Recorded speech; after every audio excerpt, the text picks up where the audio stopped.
Ladies and gentlemen, thank you. Welcome back. So the current session is the Chinese economy, prospects for sustainable growth. The chair for this session is Professor Danny Kwa from LSE.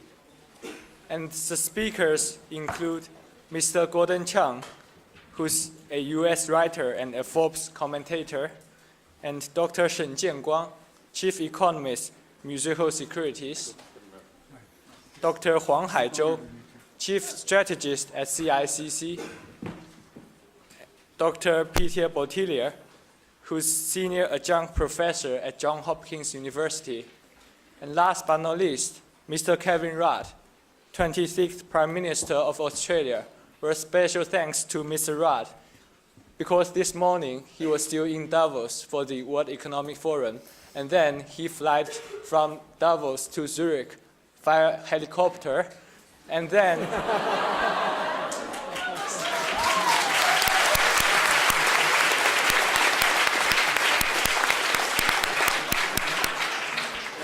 and by the way, today is Australia's National Day, so let's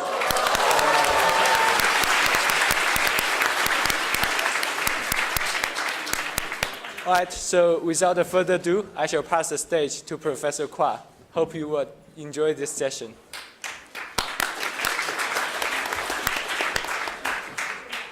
Thank you very much, Celine. As you know, every single session in this forum has been packed and desperately short of time, so I'm just going to get going right away. This is a session, as you know, it's on the Chinese economy, prospects for sustainable growth. We have a distinguished set of speakers that Celine has already introduced to you. I'm not going to introduce them over again, but as each speaker begins, I will just say a few words about them. I'm going to now turn directly to the first speaker, Mr. Gordon Chang, who, as you just heard, is a writer, a commentator. He, in 2001, published the book, The Coming Collapse of China, a 2001 New York Times bestseller. I think of him also as Mr. 175.6% for an article that he published recently on how China's exports to the United States account for 175.6%, China's trade surplus against the United States accounts for 175.6% of China's total trade surplus, and therefore the Chinese economy now relies so strongly on the United States economy. I will ask each speaker, beginning with Gordon, to give a 5-minute opening statement, leaving us lots of time for panel discussion and for lots of questions from the audience. So Gordon, if I could have you begin. Thank you.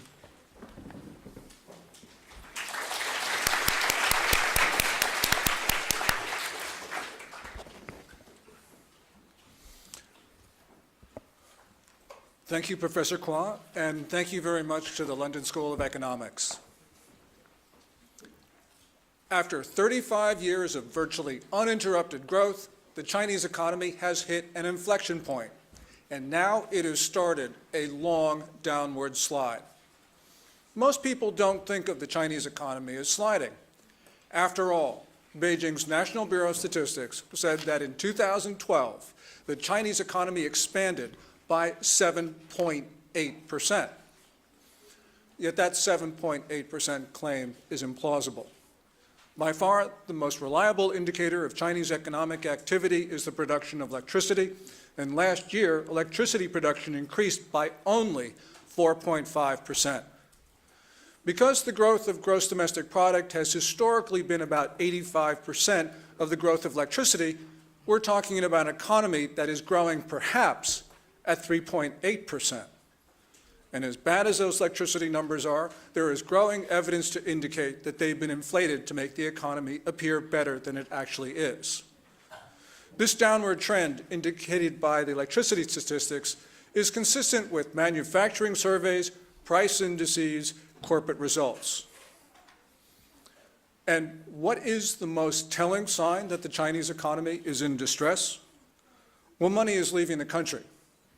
The situation is so bad that in September, the Communist Party formed what it called its, quote, command group to fight against communist officials and government employees leaving the country. Now, many analysts see that there's been a recovery in China in the fourth quarter, and Beijing's Q4 data was good, some of it much too good. Nonetheless, there was a Chinese uptick, but the uptick is not sustainable. The uptick is primarily a result of a political decision to put even more state money into property and infrastructure. China already has enough ghost cities and high-speed rail lines to nowhere.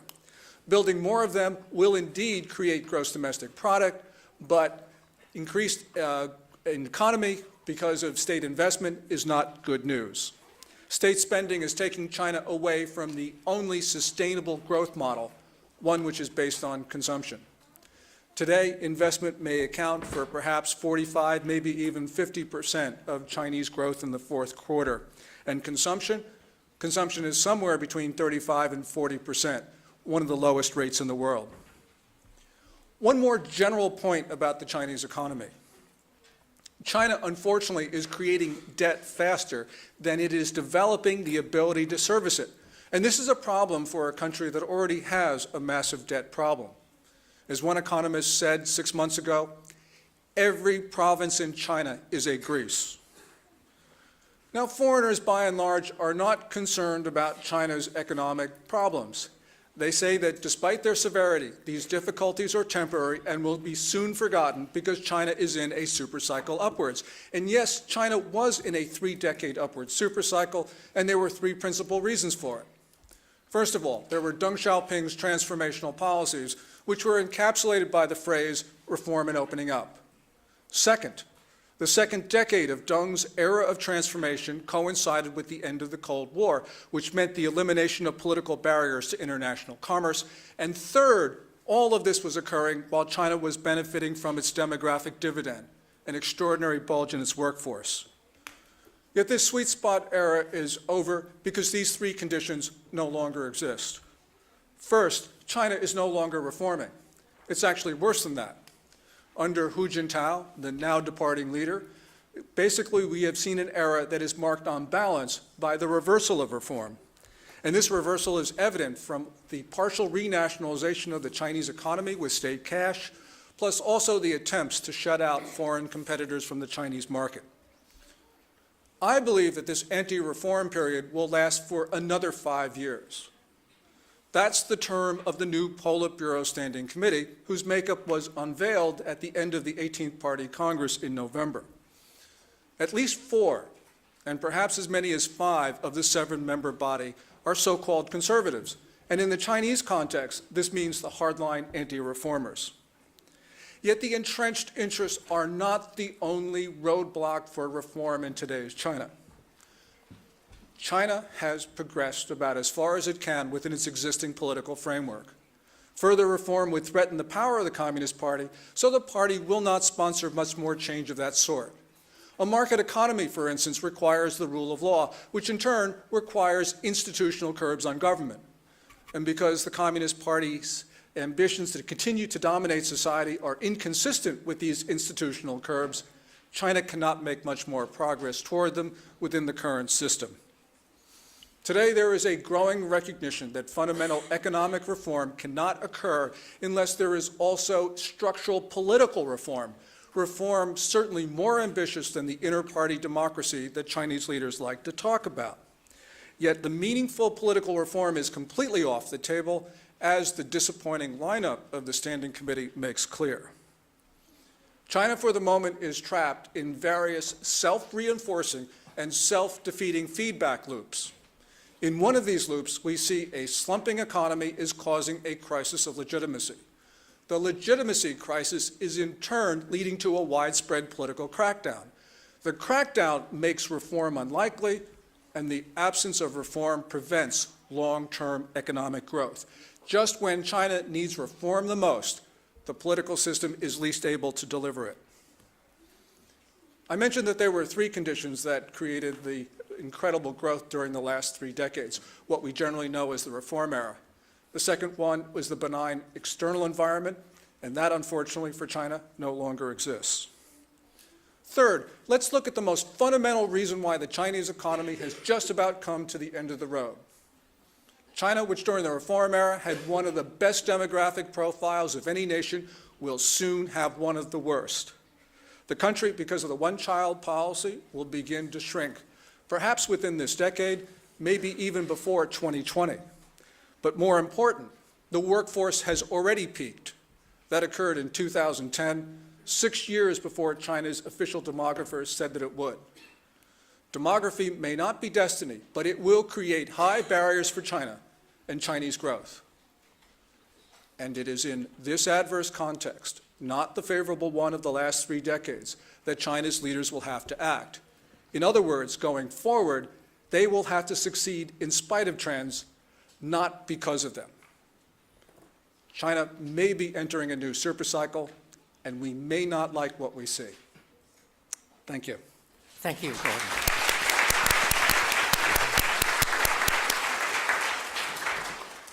Thank you, Gordon. A robust criticism of the state that we're at, exactly like his columns and his numerous writings. Provocative and interesting, whether you agree or disagree with him. He's always fascinating to read and to listen. If I can now turn to the second speaker, Huang Haizhou, who is Chief Strategist and Managing Director at China International Capital Corporation. He's widely published in academic journals as well as well-known in the world of practical finance. Haizhou, if I could ask you to take 5 minutes. 5 minutes. Thank you very much. Okay. Thank you. I think that, again, I appreciate the opportunity to discuss this very important issue about China's growth at the LSE. I started my career as an economist at the LSE 18 years ago, so it's always a pleasure to come back. It's although that, it's impossible to speak after Gordon. He's a writer, he's a lawyer. I'm not a writer, I'm not a lawyer, okay? I'm just an economist, okay? Which London School of Economics is proud of for economists, right? However, I think that, Gordon's speech is always inspiring. We just had a very interesting talk, and I think that on many grounds I agree with you, agree with him. However, on his prediction about the Chinese economy, I cannot agree on anything. Let me take the 3 factors, because I didn't know how to speak after lawyers, right? So, but he mentioned 3 factors that give me a framework to think about China. First, internal reform. Secondly, the benign external environment. Thirdly, the demographic factor. Let's just spend the next 3 minutes to talk about all the 3 factors. China's reform, of course, came a long way. Okay, when Cultural Revolution ended in 1976, China's real GDP growth rate at that year was minus 4%. 1975, minus 3%. So China came from under in a way. The reform at that time, in a way, is far more difficult than whatever new reform if we push forward, if we think about the internal political structure, the gridlock, all that. I think Prime Minister Kevin Rudd also understands the difficulty at that time in China. Reform is always very difficult, okay? When one could successfully implement reform, not in a great time. Actually, there is a good paper written by another economist from Harvard University saying that the best time to push for reform is during a crisis. China faced some kind of crisis in terms of economic growth. On that, I agree with Gordon. Last year was not a great year for China in terms of growth. China had some kind of growth crisis. But that set the stage for China to push for further reform in the next 5 to 10 years. When a new government came to office, typically growth and reform together in the first 3, 4, even 5 years will be very strong. The first wave of reform in China started from 1978. Probably the peak was reached in 1985. 1987, inflation was a concern. There were demonstrations, by college students on the street, and the General Secretary, Hu Yaobang lost his job. reform sometimes is difficult. However, despite that instance, despite 2 years later, the Tiananmen Square event, 1989, China pushed for more reform. The irony was really that as a result of the Tiananmen Square event, all Western countries imposed sanctions on China. At that time, what should China do? Given the sanctions imposed by all the Western countries on China, China said, I want to reform up even more. I want to open up more reform. China was hit by a second crisis during the 97-98 Asian crisis. China's export, together with export in the region, from South Korea to Indonesia to Thailand, completely collapsed. If you have an export sector that is already collapsed, what should you do? We cannot tell you what you should do, but we knew what the Chinese government did. Say that despite there is no export growth, we want to join the WTO. That pushed China out, the growth from 2000 to 2007, the greatest growth. Okay, so reform is just in the corner. Last year was a political year. 2013 is a policy reform year. I bet China's reform effort will accelerate in the next 5 years. So that's the first point. Second point, the external environment. Okay. Year 2000 was not a really great year for global economy. U.S. has collapsed. U.S. had a last bubble burst. Alan Greenspan, the Fed chairman, cut interest rate 11 consecutive times. In the end, we knew that the property bubble and the subprime crisis, so on and so forth. However, it pulled the global economy out of the crisis. To some extent, he probably earned some credit. The Fed is doing exactly the same thing. The only difference is now, Fed's effort is joined by Bank of England, by European central banks, by Bank of Japan. Everyone is easing. Despite everyone is easing, there is not so much growth in Europe. Europe, in fact, is turning itself into another Japan. US probably will have growth in 2 or 3 years' time. So external environment probably is not as good as back in 2000. However, global total demand won't be that strong. That means commodity price won't be that strong. China can continue to invest, okay? Related to this is that China is only at the middle of its urbanization process. Okay, that's basically lead to my third point, demographic issue. A lot of people worry about China's aging issue. China probably will become, before it's become rich enough, it's become too old. The Lewis turning point, Lewis is another economist, also taught at LSE, probably will be hitting China. I think that there is so much misunderstanding about the Lewis turning point and demographic issue about China. Why? If you have open population ratio only at the middle, 51.4%, China still has a huge reservoir of idle labor running at 500 million, 600 million. Even China can do urbanization right, effectively. China will probably be able to move 20 million people per year from the countryside to the urban area, creating another 10 million new jobs, new labor supply. Over the next 30 years, there should be largely no issue of labor supply, because another 600 million people want to move to the city, of which 300 million people will become city workers. 30 years later, China will be facing demographic issue, which caused that a change of policy in China probably is now to change this one family, one child policy. If China does that in the next 3 to 5 years, China's demographic figure or curve probably will be almost perfect. This is very, very important. So I think that reform will still be there. We indeed will see more important reform in the next 3 to 5 years. External environment is changing, but China's role is also changing. By and large, I think that it is still quite benign. Okay? Certainly, on demographic factor, I think that By and large, that will continue to support China's growth for the next 30 years. So with good reform, with good luck, China will continue to grow for the next 30 years. In 10 years' time, become the largest economy in the world.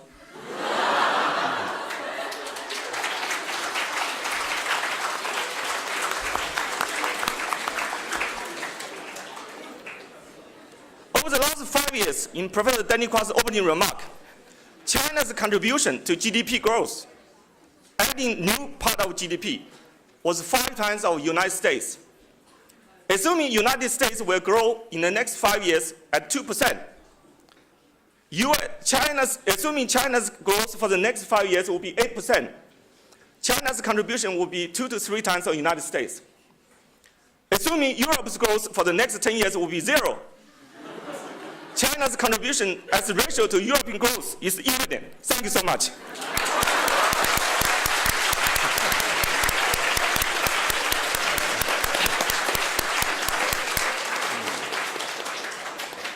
Thank you, Haito. Okay.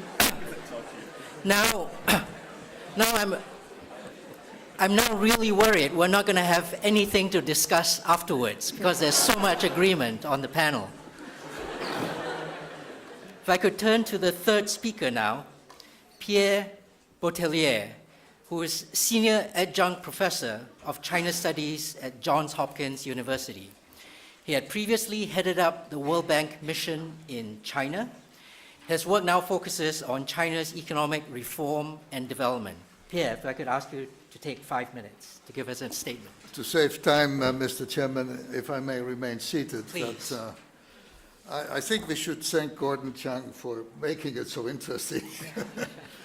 I'm not going to make 30-year projections like my neighbor did. I'm a bit more humble the next few years. I think my bottom line is that I agree with some of the points that Gordon made, but I fundamentally disagree with him that China is now almost inevitably facing a collapse next year or a few years from now. I think all these projections have proven wrong over the last 30 years, and there's a high probability that they will again prove wrong, and why. I think China is poised for an economic transition to a more sustainable growth model. We have seen in the 18th Party Congress that the new leadership has explicitly reconciled itself with slower growth, not only as inevitable, but perhaps even desirable in order to create a more sustainable growth model, less dependent on capital formation and net export growth, and more dependent on domestic demand growth, especially consumption demand. If you look at the statistics over the last 2 years, basically since 2009, you actually see a beginning of that economic transformation. The share of investment in GDP is actually declining now. The share of consumption, household consumption and government consumption in GDP is increasing. In fact, already for the second year, we see that the share of consumption is larger than the share of capital formation, explaining China's growth. So whereas I agree with Gordon that China has to move as quickly as possible to a more serious rule of law system, and also that there are other structural political reforms needed, I agree with that. I don't see an imminent collapse at all. In fact, almost the opposite. I think a government that is coming to terms with incredibly difficult challenges. And let us not forget that one of the biggest challenges they actually faced and successfully faced was the real estate bubble. This is a very important aspect of the China narrative in the last few years. When the Chinese government became very concerned that the credit expansion in 2009 had been excessive, fueling a real estate bubble in Beijing, Shanghai, Shenzhen, and some other big cities in the eastern zones, they not only recognized the bubble and the dangers of the bubble, but they did something about it. The contrast between US policies after 2005 and the Chinese policies after 2009 couldn't be greater. And that also explains the apparent gap, the difference between the GDP growth statistics in 2012 and the electricity consumption. There is no contradiction between those two numbers. Because of the contraction in the construction industry that resulted from the fight against the bubble, the major steel, aluminum, construction materials industries, which are also the heaviest users of electricity, contracted far more than the rest of the economy. That is the explanation for the apparent discrepancy between the GDP statistics and the power production statistics in 2012. So I'm not so worried about it. In fact, we are seeing the opposite happening now. In the last few months, power production has grown faster than the economy because of this effect that I was talking about. Another reason why I'm not so concerned is that the political succession, which many people expected to be so troublesome in the 18th Party Congress, in spite of the Bottellier affairs and other difficult situations, was smoother than expected. We have an extremely competent team in the Standing Committee of the Politburo, and internationally experienced and experienced in government, both central government and local government, in the cabinet and in provincial governments. We've never had a group so experienced, I think, as the present group. So, but there are, of course, major challenges and risks. The biggest risks that I see in the financial sector are the potential over-leveraging of local governments that Gordon also talked about. I also am a little bit worried about the explosive growth of shadow banking. Much of it is both deposit taking and lending off balance sheet. I'm not very happy about that, but I don't see an immediate risk. And I also see a government that is on top of the situation and determined to put in place controls on these potential risks. So let me sum up by saying that, yes, we need to take rule of law much more seriously. There is also increasing pressure, I think, for more meaningful political reforms. All of that, I think, is very important, but I don't see a significant economic risks in the next few years. Thank you, Pierre.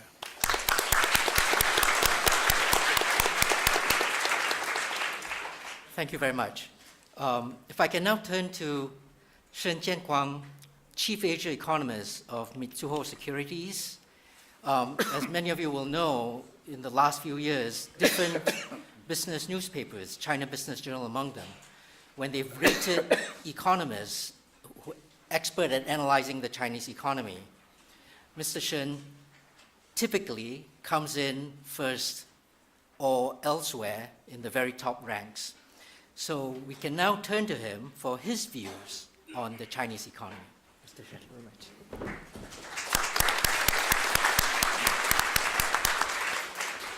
Thank you very much. Thank Professor Kwong for the introduction.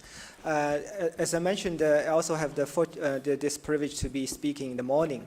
So as I mentioned about the coming collapse, the book, I feel that the one key difference is that the Chinese leaders, are fully aware of this risks involved. So that's, I think, it's a very in sharp contrast to other leaders in the world. In Beijing, often I attend a lot of policy meetings. The most frequent questions I was asked is what kind of risks involve, facing the Chinese economy, so that we can, try to avoid. But also, if you think about the Chinese leaders' characterization of Chinese economy in the past 3-4 years, 2008 is the most difficult years. 2009 is the most challenging years. And 2010 is also, one of the most challenging years. All the years the Chinese leaders characterize this economy is very challenging. How to sustain the growth is always they feel, very worried about. So that's actually strike me. It's a very, how to say, very wise. Because I attended like last IMF World Bank annual meeting. You listen to the Secretary of Treasury from the U.S. from at that time.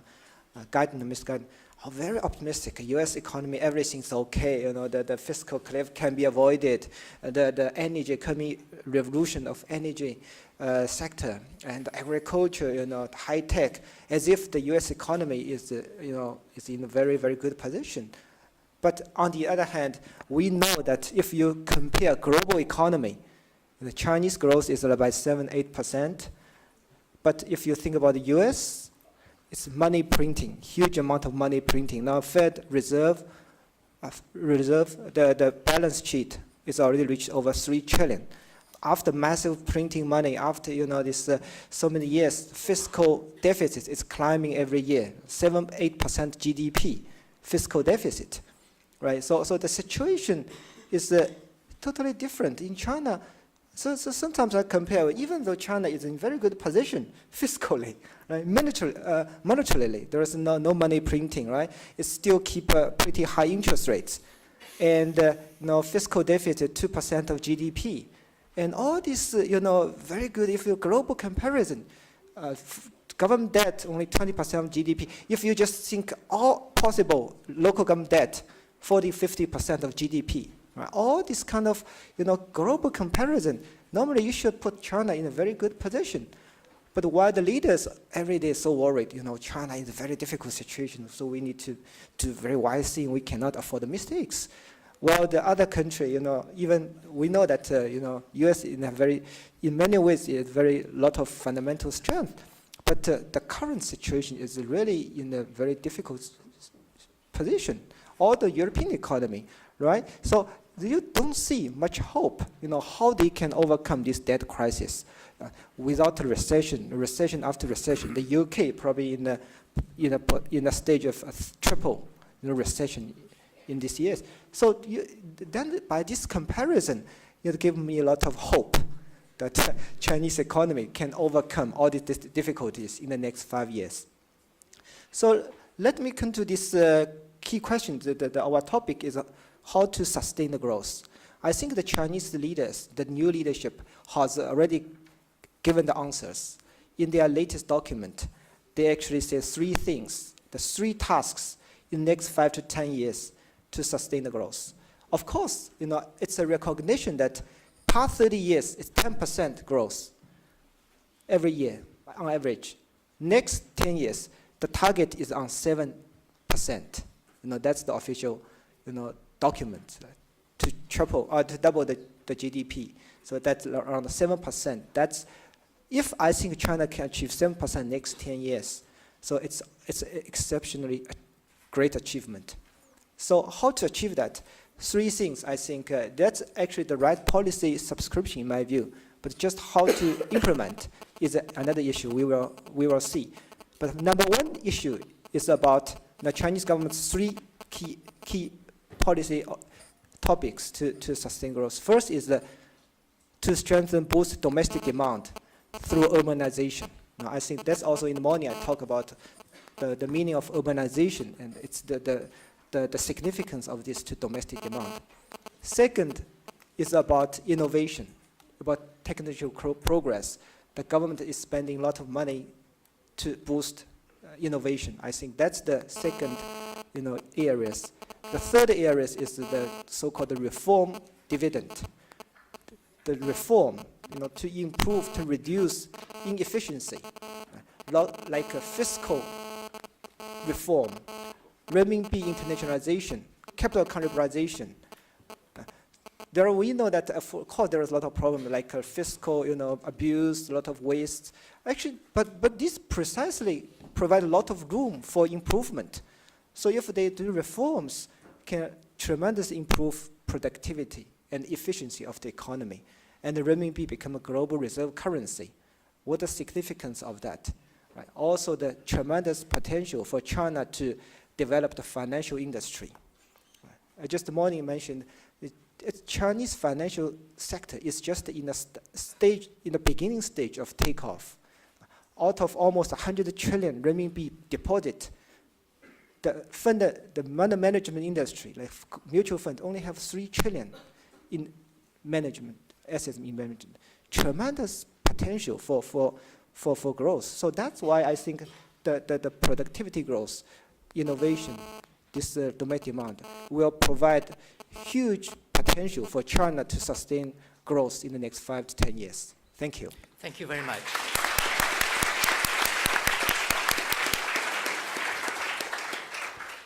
Thank you very much, Chang, for your balanced and careful assessment of the state of the Chinese economy. Now, last but not least, obviously, I would like to turn to the Honorable Kevin Rudd, who was 26th Prime Minister of Australia in the critical years 2007 to 2010. As you will know, under his stewardship, many progressive policies were put in place in Australia. In addition, Australia, if you read the official documentation, Australia was one of the few Western economies to avoid recession under his stewardship immediately following the 2008 global financial crisis. Now, Mr. Rudd is one of the few world leaders who is equally articulate in, well, gosh, all of the official languages of this forum. And he has threatened to switch between them so that people like me, we're going to have to keep our headphones at the ready. Mr. Rudd.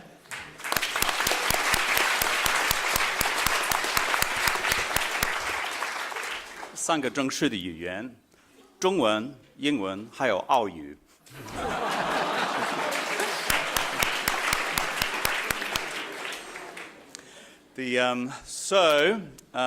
我不算是一个律师 ，I'm not a lawyer。我不算是一个经济学家 ，I'm not an economist。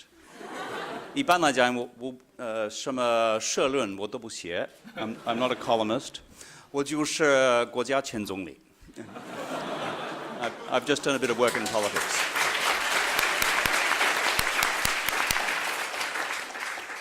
我上了大学的时候，我读什么书呢？我学了古代汉语、现代汉语、中国历史、中国哲学、中国文学而已。So I have no qualifications to speak to you at all on this question, other than experience. Let me make a few observations, and I really enjoyed all the presentations. And it's great that we are in a university environment where we can have a free and open exchange of different perspectives and different evaluations of data. That is the heart of university life. So the LSE should be proud of hosting such an event as this. First question that I'll take on is this new leadership in China reformist on the economy or not? I believe they are. I disagree with the comments made by the first speaker. Let me tell you my reasons why. It's no point making an assertion unless you can produce something which vaguely approximates evidence. Now, the first is, if you look at the Standing Committee 7, I disagree with the analysis of 5 not being reformist. I know 4 of them personally, Xi Jinping, Li Keqiang, Zhang Gaoli, and Wang Qishan. These guys on the economy have a very similar script, and it is a script which says China has no alternative but to begin the next phase of reform, as demonstrated and articulated in the contents of the 12th five-year plan, the transformation of the growth model. The second point I'd make is, well, you might say, why should you believe what I have concluded based on my knowledge of these individuals? Good question. But if you look at the external evidence since Xi Jinping has become Dang Zongshuji and the Junwei, it's this. First provincial visit. Sorry about that. 大家肯定不喜欢我说的话。I've experienced many protests in life, but that's unique. There is a very key point when a new leader is elected in China as to what they do with their time. When they decide to go and visit outside Beijing, having been elected, where they go has a particular significance. Where did Xi Jinping go? He went to Shenzhen. Why did he go to Shenzhen? The whole policy of reform and opening, as you know, began with the Jingji Teqiu back in the early 1980s, and it began specifically in Shenzhen through the combined work of Deng Xiaoping and Xi Jinping's father, Xi Jinping. Okay? This was a symbolic step. When he was there, he further said, what China needs is more reform. He was specifically echoing Deng Xiaoping's Nanxun in 1992, when 3 years after Tiananmen, Deng Xiaoping, at the age of 87, went south on the Nanxun and said, China needs to go faster on reform. So there's two symbolisms there from Xi Jinping. One, I'm re-emphasizing the importance of reform and opening. And two, in case you've missed the message, I am saying that Deng Xiaoping's road was absolutely correct and we now need to go to the next phase. And if you missed all of that, here I'm going to put a wreath of flowers at Deng Xiaoping's statue. Okay? Now, even 我们大鼻子老外都知道这是有很大的重要性. Even big-nosed foreigners like us understand something important is going on when he does that sort of thing. So that is a further evidence I'd put forward as to why this leadership is reformist. The third is this. The leadership knows, as was said before, that the growth model, the old growth model, has a time expiry limit on it. These are very intelligent people. The research advisory units which serve as the party and the government and the private think tanks have analysed where the old growth model has gone. Low wage levels, labour-intense manufacturing for export, high levels of investment, low levels of consumption. It's served China phenomenally well for 35 years. And it's progressively retreated from Yanhai to the middle of the country, and it's slowly heading west until you run out of places for it to be. Therefore, they know the new growth model has to be implemented because they need to sustain growth